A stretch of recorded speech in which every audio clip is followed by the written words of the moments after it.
Welcome back to Dan91's Garage. This week I've got another quick tech episode for you where we're going to look at the intake manifolds that are available for the Starlet. There's three main types, I've got them all here, so let's just jump straight into this, pick the right one for your build.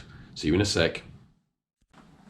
So generally speaking, larger diameter runners move peak torque further up the rev range, and smaller diameter runners move peak torque down the rev range. This is because it affects the speed at which air enters the engine. This moves the optimal air velocity for best VE to a different point in the rev range. So now we can look at intake runner length. So shorter runners will increase torque above the peak point whilst decreasing it below, and longer runners increase lower RPM torque and decrease it above peak. The same is true for exhaust manifold runner length on NA builds. So plenum volume is our next consideration. So larger plenum volumes are better for high boost applications. However, they may suffer from a slight lag as the volume is filled to the desired boost pressure. The opposite is true for the smaller volume manifolds. As long as the plenum is at least half of the volume of the engine capacity, it will be fine to use, and all of these are. So they're fine for low boost NA plus T builds. Higher boost applications should go with the FTE manifold, or it has been known to increase the plenum size of the Corolla manifold by welding in a section to help volume. The amount of vacuum takeoffs may also be a consideration, which is where the FTE manifold wins, but more can be added to the others, or a vacuum block can be fitted instead.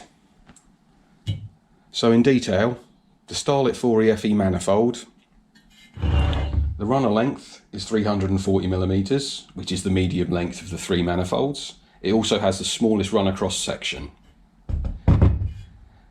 The plenum is 0.78 litres, which is the medium out of the three again, and the throttle body entry is 46mm.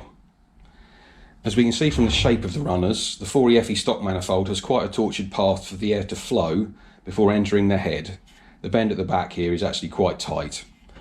I don't know whether the GoPro is going to show it very well, but I'll try and get a photograph here which will help out. But the runners are thinned down quite a lot before opening out to the head flange, no doubt to increase gas speed. See, this design is all good for low down torque, but it's not great for top end power really at all. Next up, it's the Corolla tubular manifold. The runner length is 390mm, which is the longest of all three manifolds, and has a medium sized runner cross section. The plenum is 0.72 litres, which is the smallest of all three, and the throttle body entry is 46mm. With the longest runners and a good improvement in runner diameter, it's a good all-rounder. It's a good upgrade over the FE manifold for NA or turbo applications, and due to the orientation of the throttle body to the runner openings, all four runners will be fed evenly at full throttle compared to the side flow manifolds. So last up is the 4EFTE manifold. The runner length is 240mm, which is the shortest of all three, and it also has the largest runner cross section. The plenum is 0.87 litres, which is the largest of all of them, and the throttle body entry is 50mm.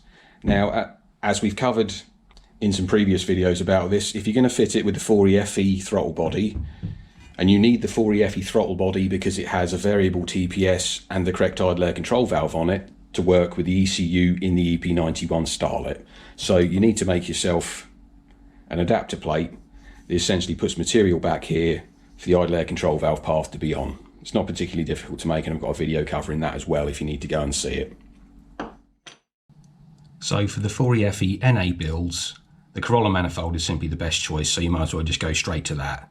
For NA plus turbo builds, it's best to use the components that provide the best overall torque NA, as when the turbo is fitted, it will simply move this line up the graph, mirroring its NA shape. The Corolla manifold will suit a bigger turbo, and the increase in low RPM torque will increase exhaust gas flow to help spool the turbo quicker.